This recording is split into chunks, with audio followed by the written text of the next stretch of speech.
আসসালামু আলাইকুম সুপ্রিয় শিক্ষার্থী, কেমন আছো? আশা করি সবাই ভালো আছো। NSC math and science YouTube চ্যানেলের পক্ষ থেকে সকল স্বাগতম। আজ আমি তোমাদের গণিত নবম দশম বৃত্ত সম্পর্কিত উপপাদ্য নিয়ে আলোচনা করব। এসো দেখি উপপাদ্যটি। দুইটি বৃত্ত পরস্পরকে বহিঃস্পর্শ করলে এদের কেন্দ্রদ্বয় ও স্পর্শবিন্দু সমরেখ।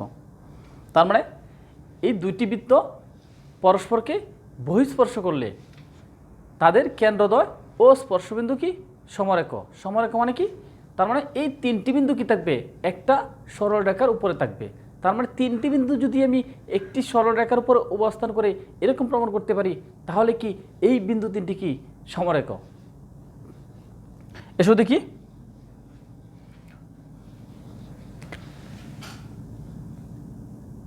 তার মানে এক কেন্দ্রবিষ্ট একটি বৃত্ত,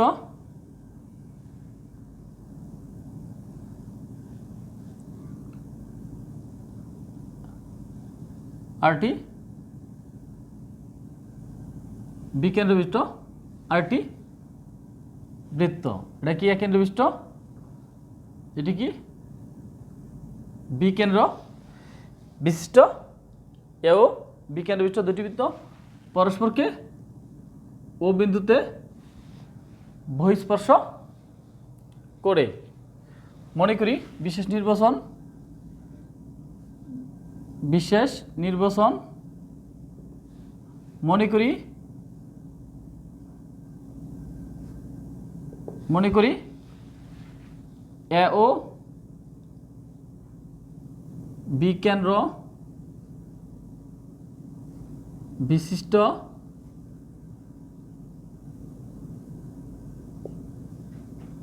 দুইটি বৃত্ত পরস্পরকে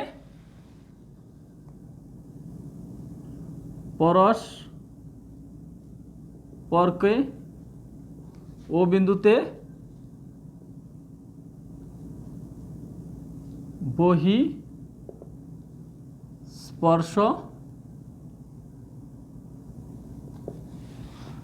বহিঃস্পর্শ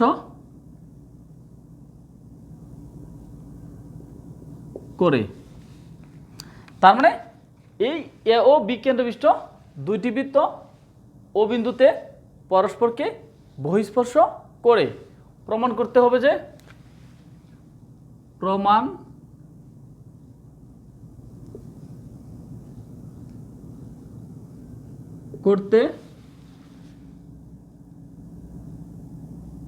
যে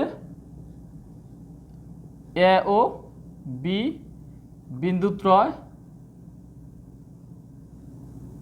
বিন্দুত্রয় সমরেখ। তার মানে এই বিন্দু তিনটি কি সমরেখ, অর্থাৎ একটি সরলরেখায় অবস্থান করে এরকম প্রমাণ করতে হবে।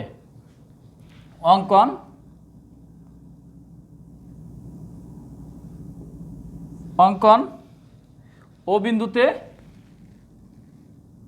পি ও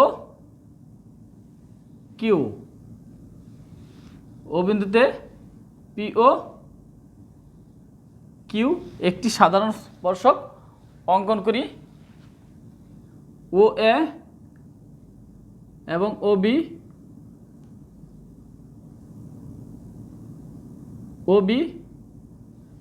যোগ করি। তার মানে ও এ ও বি যোগ করি ও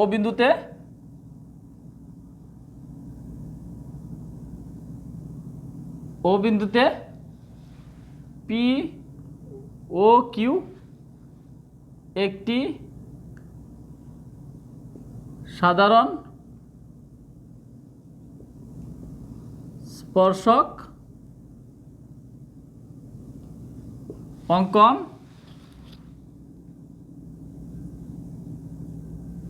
করি। ও এ এবং ও বি যোগ করি। তার মানে এই ও বিন্দুতে পি ও কিউ একটি সাধারণ স্পর্শক এবং ও কমা এ ও কমা বি যোগ করি। প্রমাণ,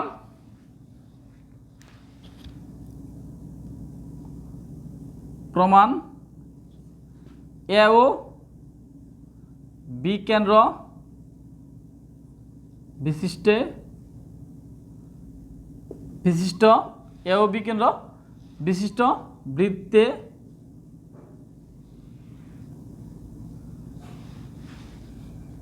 এ ও বি কেন্দ্র বিশিষ্ট বৃত্তে স্পর্শবিন্দুগামী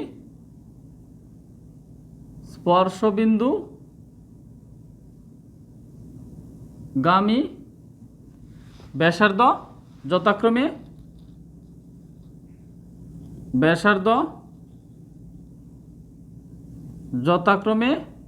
ও এ ও ও বি।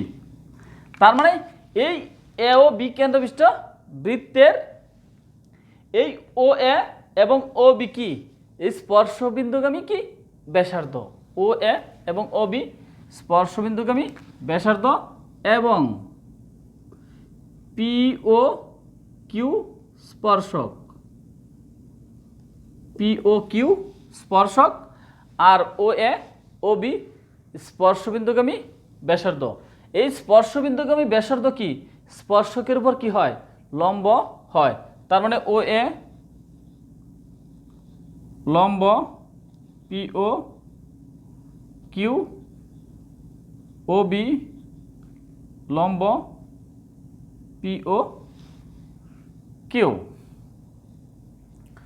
যেহেতু ও এ স্পর্শকের উপর লম্ব, অনুরূপভাবে ও বি কি স্পর্শকের উপর লম্ব, সুতরাং অ্যাঙ্গেল পি ও এ সমান সমান এক সমকোণ, আবার পি ও বি সমান সমান এক সমকোণ।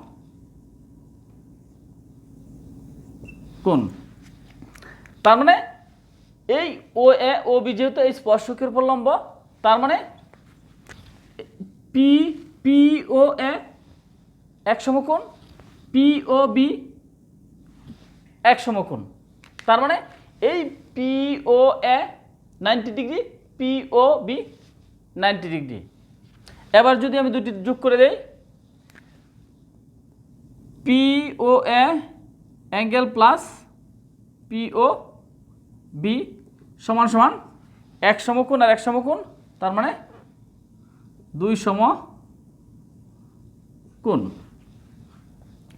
তার মানে angle P O A angle P O B, তার মানে অ্যাঙ্গেলের পরিমাণ কি এই টোটাল মানে কি দুই সমকোণ বা 180 degree. Angle P O A angle P O B এর পরিবর্তে লিখতে পারি angle A O B. A O B সমান সমান কত? এ ও বি সমান সমান দুই সমকোণ।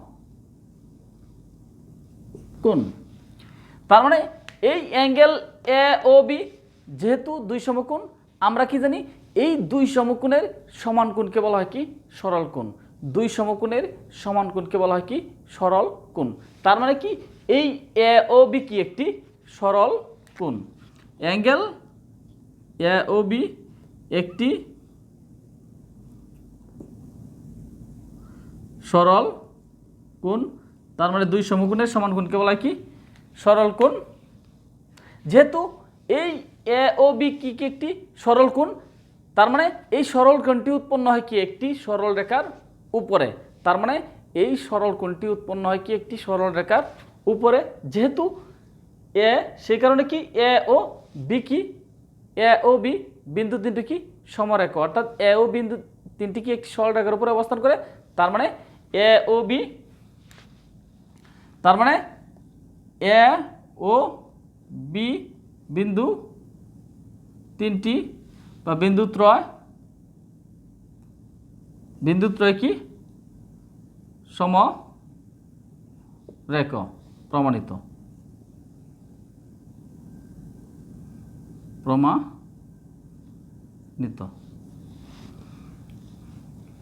প্রমাণিত। সুপ্রিয় শিক্ষার্থী, আবারও তোমাদের জন্য নতুন ক্লাস নিয়ে হাজির হব। এ পর্যন্ত সকলে ভালো থাকো, সুস্থ থাকো। সকলকে ধন্যবাদ।